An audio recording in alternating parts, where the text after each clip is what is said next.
की सबसे बड़ी ताकत प्रधानमंत्री नरेंद्र मोदी, विश्व की सबसे बड़ी जरूरत प्रधानमंत्री नरेंद्र मोदी, जनता की सबसे बड़ी आवाज प्रधानमंत्री नरेंद्र मोदी। आज जिधर देखेंगे वहां मोदी को पाएंगे। बीते 8 सालों में भारत में क्या कुछ बदला ये आपने देखा, लेकिन अब आने वाले 8 महीनों में पीएम मोदी दुनिया को कितना बदल कर रख देंगे।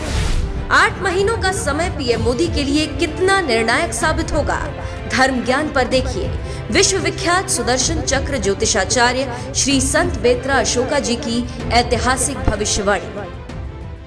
आपको याद होगा 2014 में 15 मई को मैंने नेशनल चैनल पे ये भविष्यवाणी की थी कि आने वाले टाइम में आपका जो परिवारवाद है, जातिवाद है, ये जो परिवारवाद और जातिवाद की राजनीति है ये आस्ता आस्ता खत्म हो जाएगी। अब आप देखिएगा परिवारवाद की राजनीति रही कहाँ। कांग्रेस को ही ले लीजिएगा, परिवारवाद की राजनीति ऑलमोस्ट जो है खत्म हो चुकी है। बाकी जो क्षेत्रीय पार्टियां थी जिसमें आप सपा होगी, बसपा होगी, आपका वेस्ट बंगाल है, वेस्ट बंगाल में ममता बनर्जी की वो है, लेकिन वो भी आस्ता आस्ता जो है डिक्लाइन पे है। तो ये तीनों चीजें नीचे आने का कारण था, क्योंकि देखिए अगर आपकी इंटेग्रिटी अगर स्वच्छ है, देश हित राष्ट्र हित की है, तो nobody can defeat you, nobody can go against you. अगर कोई आपके अगेंस्ट जाता है जी, या कोई व्यक्ति आपको लेट डाउन करने के लिए आपको क्रिटिसाइज करता है, तो वो आपको कोई नुकसान नहीं कर रहा है, वो अपना नुकसान कर रहा है। और आज की राजनीति में अगर देखें आप, मोदी जी जैसा नेता, देशभक्त, राष्ट्रभक्त नेता पिछले 70 साल में आए हैं। मैं इसलिए कह रहा हूं कि ही इज द पर्सन जिसने कसम लेते ही जी ये बोला कि मैं ना खाऊंगा ना खाने दूंगा। और इससे पहले की राजनीति ये होती थी, जो व्यक्ति राजनीति में मंत्री पद किसी भी तरीके से पद प्राप्त करता था, टिकट प्राप्त करता था पार्टी का, उसके लिए उसको घूस या कुछ भी देना पड़ता था। फिर उसको मौका दिया जाता था, भाई जितना तूने खर्च किया उसको तू पैदा भी कर ले। लेकिन इस शख्स ने आते ही सबके कान खोल दिए, भैया ध्यान से सुनो, ना मैं खाऊंगा ना खाने दूंगा। और रिजल्ट है, आज सरकार अगर 1 रुपया वहां से छोड़ती है तो 1 रुपया जो है बेनिफिशियरी को उसके अकाउंट में मिलता है। वो भी समय था 1 रुपया छोड़ा जाता था, 10 पैसे मिलते थे। That is not my statement, that is उस टाइम के देश के प्रधानमंत्री की स्टेटमेंट थी। तो ये चीजें इतना बड़ा चेंज, देखिए जब चेंज होता तो सबको तकलीफ होती है, कभी भी कोई चेंज आता तो इतनी आसान नहीं होता, बहुत तकलीफ के साथ इम्प्लीमेंटेशन होता है। लेकिन ही इज अ पर्सन, उन्होंने वर्ल्ड वाइड अपना सिक्का, अपनी बुद्धि चातुर्य से जो भी डिसीजंस लिए, इस टाइम के टॉप के जितने भी लीडर्स हैं वो मोदी जी का लोहा मानते हैं। और रिसीव कैसे करते हैं, जैसे एक फ्रेंड को जिसकी हमेशा आपको जरूरत पड़ेगी, उनको लैब में लेके उनसे हाथ भी मिलाते हैं, उनसे गले भी मिलते हैं और उनको सेंटर पोजीशन में खड़ा करके उनको रिस्पेक्ट देते हैं। तो this is very big thing. और 4C में अगर आपने जो चीज़ें मेरे को बताई हैं, चारों चीज़ें जो हैं अगर आप ध्यान से देखेंगे, he is the person beautifully, उन्होंने बिल्कुल जो है जैसे उनको हैंडल करना था वैसे ही उन्होंने हैंडल किया। नाउ पोजीशन ये है कि world wide Modi is outstanding. World का कोई भी नेता ऐसा नहीं है जो मोदी के अगेंस्ट बोल सके। हमारा सबसे बड़ा शत्रु कौन है? नेबर में पाकिस्तान। जी। पाकिस्तान का कोई भी प्रधानमंत्री, कोई भी आपका मंत्री और इवन पाकिस्तान की आवाम भी आज मोदी मोदी मोदी कर रही है। तो I think it is clear. आपने बोला कि मोदी जी जो है राम कृष्ण भगवान विष्णु की तरह युग पुरुष साबित होंगे। अब यहाँ मैं आपको बताऊं कि आपने जो वर्ड यूज किया युग पुरुष साबित होंगे, जब पुरुष आ गया तो कई लोग कॉन्ट्राडिक्ट करेंगे जी। लेकिन ये जितने भी आपने नाम लिए राम कृष्ण विष्णु जी, इन्होंने पुरुष रूप में अवतार लेके सुधार किया। तो मोदी जी भी युग पुरुष साबित होंगे। इनकी मुख्य भूमिका रहेगी 4C को खत्म करने में और आगे भी खत्म करने में। 4C को आप ये समझिएगा कि बिल्कुल ही मिटा देने वाला काम जी। तो ये बहुत एक्सपेक्टेशंस है मोदी जी से। और अभी अगर आप देखते हैं सिर्फ इंडिया में नहीं, वर्ल्ड में मोदी जी कहीं पे भी जाते हैं, एवरीबॉडी सेज मोदी मोदी मोदी। ठीक। और यही वजह है कि बीते 8 सालों में पीएम मोदी जी ने जितने भी काम किए हैं, जिसके चलते अब अभी भी सबके जुबान पे यही बात है कि मोदी है तो मुमकिन है। आपने जैसे कि भविष्यवाणी की कि साल के आखिर में यानी कि 22 में 15 दिनों के भीतर भीतर 2 ग्रहण इसी तरह का संयोग महाभारत काल के दौरान दिखने को मिला था और महाभारत युद्ध हुआ।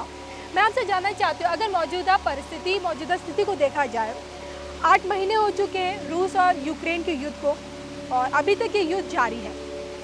सबसे बड़ी बात है कि रूस और यूक्रेन युद्ध के दौरान भी भारत की तरफ अब उम्मीद भरी नज़रों से देखा जाता है।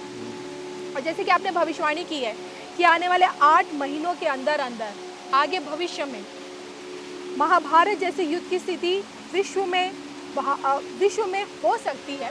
एक तीसरे विश्व युद्ध की आहट सुनाई दे सकती है। लेकिन इस तीसरे विश्व युद्ध की आहट को कहें कि ख़त्म करने के लिए या फिर युद्ध को टालने के लिए अगर युद्ध जैसे हालात बनते हैं, मोदी जी की क्या बड़ी भूमिका होगी, भारत की कितनी बड़ी भूमिका रहेगी? देखिए, मोदी जी की जो राशि है वो है वृश्चिक जी। और his popular name is also वृश्चिक राशि में।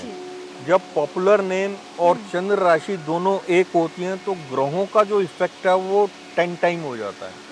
तो आज की जो भविष्यवाणी जो चंद्र ग्रहण के लिए मैंने की थी, तो आप वृश्चिक राशि के लिए अगर सोचेंगे तो उसमें ने बहुत कुछ ये बोला कि हाई रिस्क हाई गेन में नहीं करना। तो मोदी जी ने अभी तक जो भी इन्वेस्टमेंट की हैं उनका रिजल्ट बहुत बढ़िया रहा है। लेकिन नेक्स्ट 8 मंथ्स में जो फंडिंग है उसके ऊपर इनको बहुत ध्यान देना पड़ेगा, क्योंकि वृश्चिक राशि से द्वादश और छठ भाव के बीच में ये ग्रहण बन रहा है। छठा घर जो होता है वो दुश्मन का होता है और द्वादश भाव होता है वो खर्चों का होता है। उनके दुश्मन कौन है? अगर आप राजनीति में देखते हैं तो राजनीति में उनके दुश्मन वो हैं which are hidden enemies. Hidden enemies क्या है? आपके मुंह के सामने तो आपके साथ हैं, लेकिन नीचे से वो जड़ें काटने के लिए तैयार हैं। तो जड़ें कैसे कट सकती हैं? अगर मैं आपका हिडन एनिमी हूँ और आपके पास आपके फंड को स्क्वीज कर लेता हूँ, सारा फंड मैं अपनी तरफ कर लेता हूँ, तो definitely you will be dependent on me. आपका फंड खत्म हो जाता तो आप फिर आवाम की तरफ आएंगे। इस चीज़ का फ़ायदा जो है आपके हिडन एनिमीज उठाने की कोशिश करेंगे। तो मोदी जी के जो इन्वेस्टमेंट्स हैं सरकार के, that must be very specific for next 8 months. ऐसे वाले नहीं होने चाहिए। अभी तक तो उन्होंने बहुत बढ़िया किया है, लेकिन नेक्स्ट 8 मंथ्स जो आ रहे हैं उसमें इनको ख्याल रखना है कि उनका इन्वेस्टमेंट जो है कहीं पे भी है, किसी को हेल्प भी कर रहे हैं तो that should be limited and it should not be questionable. पहला इनका ये है। दूसरा जो है मोदी जी के द्वादश भाव में अगर ग्रहण बन रहा है, छठ और द्वादश घर भाव में जो ग्रहण बन रहा है, उसके कारण इनके जो गुप्त शत्रु हैं इन पर हावी होंगे। और मोदी जी की एक क्वालिटी है, वो जब आवाम में जाते हैं तो फ्री हैंड अंदर चले जाते हैं। यहाँ इनको अपने आप को रोकना पड़ेगा, क्योंकि ये ग्रहण अगले 8 महीने तक इनको अपनी इस आदत पे बहुत कंट्रोल करना पड़ेगा। अगर वो नहीं करते तो उनकी जो सिक्योरिटी है, ये उनके लिए निर्देश है कि they should stop that person to go in public.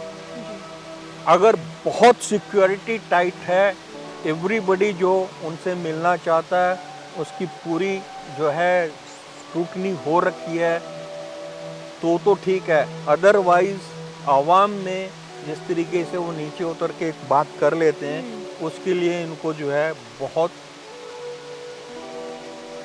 सजग होना पड़ेगा। वैसे जो मोदी जी की कुंडली है, इस तरीके के जितने भी इनके गुप्त शत्रु हैं वो कभी अपने उसमें कामयाब नहीं हो गए, उनको मुंह की खानी पड़ेगी। फिर भी देखिए, precaution is precaution, if you take the precaution तो आपका जो है अहित होने से आप बचते हैं। मैं ये भी जानना चाहती थी कि अगर युद्ध जैसे हालात बनते हैं तो मोदी जी उसमें कितनी बड़ी भूमिका निभाएंगे, क्या लगता है आपको? देखिए, मोदी जी की भूमिका अब भी आपके सामने है। वर्ल्ड वाइड आपके वर्ल्ड के जो नेता हैं, और अभी तक जो उन्होंने डिप्लोमेटिक डिसीजन लिए हैं, मोदी जी ने जो डिप्लोमेटिक डिसीजंस लिए हैं, वो डिसीजंस जो हैं वो उस पर कोई भी क्वेश्चन नहीं उठा पाया। चाहे उन्होंने रशिया पर जो सैंक्शंस लगे हैं उसके अगेंस्ट जाके उन्होंने पेट्रोल इंपोर्ट किया, और भी रशिया पे जितने सैंक्शंस थे जो अमेरिका ने इम्पोज किए थे, या अमेरिका ने किसी भी तरीके से मोदी जी को अपने प्रभाव में लेने की कोशिश की, लेकिन वो कहीं पे भी दबे नहीं। उनके डिसीजन, डिप्लोमेटिक डिसीजंस जो थे वो इंडिपेंडेंट थे, and that was for the nation, not for himself. तो तभी अगर कोई व्यक्ति ऐसा करता है तभी सामने वाला आपको बोलेगा ना कि ये बंदा जो है राष्ट्रभक्त है, देशभक्त है, और हिंदू राष्ट्र के बारे में पहले सोचता है, बाकी चीजों के बारे में नहीं सोचता। जी, तो ये तो आपने अब तक बताया कि किस तरह के अब ये 8 महीने मोदी जी के कैसे गुजरेंगे और किस तरह से उन्हें अपनी सुरक्षा के लिहाज से काफी सतर्क रहने की जरूरत है। राष्ट्रीय यहाँ मैं एक चीज और बोल देना चाहूँगा कि मैंने बहुत पहले मोदी जी की जब कुंडली का विश्लेषण किया था तो उसमें मैंने इनके हिडन एनिमीज के बारे में इनिशियल दिए थे, एंड देयर PART। तो मोदी जी को इन 8 महीने में PART इनिशियल के जो भी इनके मित्र संबंधी हैं, या जो भी लोग हैं, या जो भी इनके हिडन एनिमीज हैं, उनके सजेशन पे कम से कम 10 बार सोचकर ही निर्णय लेना है। ये इनके लिए सही साबित होगा।